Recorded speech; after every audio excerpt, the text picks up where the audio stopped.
Okay. Now y'all get going. And don't y'all stop for nothing.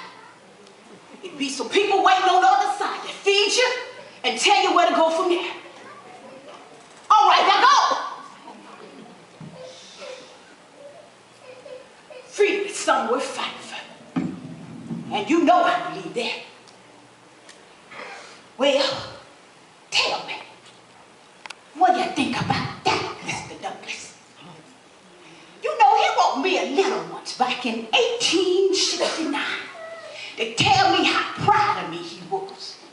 He said that not many people know the work that I was doing, so I couldn't get the recognition that other great Negro leaders was getting. He said my work was being done in the night, but oh, what a great work it was to see Negroes land out of the house of bondage and into a land of freedom. Good afternoon. I'm Harriet Tubman. I was born, well, I don't know when I was born. I say 1820. I was born on a plantation in Maryland, and I was named Araminta Ross.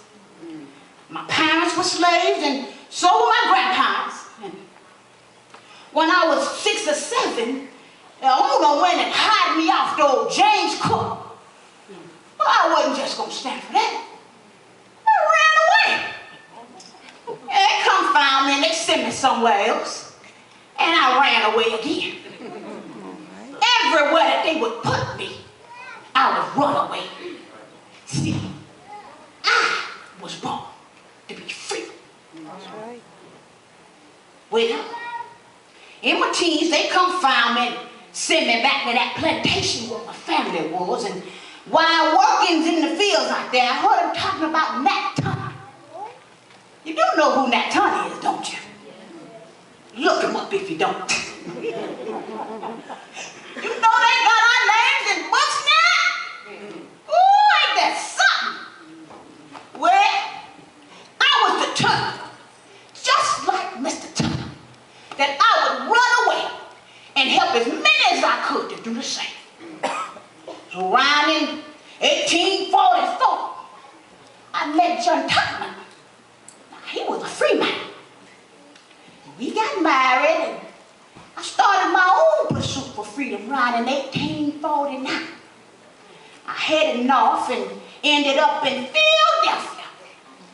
There I met some friends, and they gave me shelter, and it was there that I first heard of an underground railroad.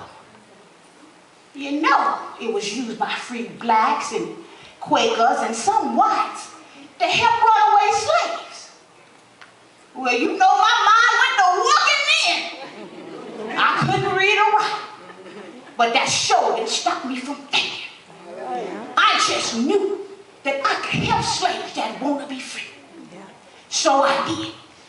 In 19 trips, I freed my family and many others, about 300 folks.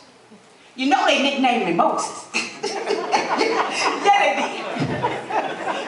Well, anyway, during the Civil War, I was a nurse and a spy in the Union Army.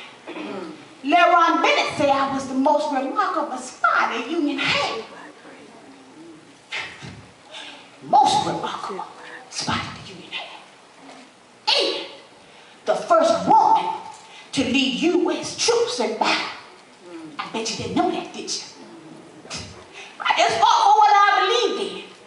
And I didn't let nobody stop me from reaching my dreams. See, some young folks today just sat around dreaming. And they'll never turn that dream into a vision and add passion so they can actually achieve it. I tell you what, you can't achieve nothing if you don't reach for it.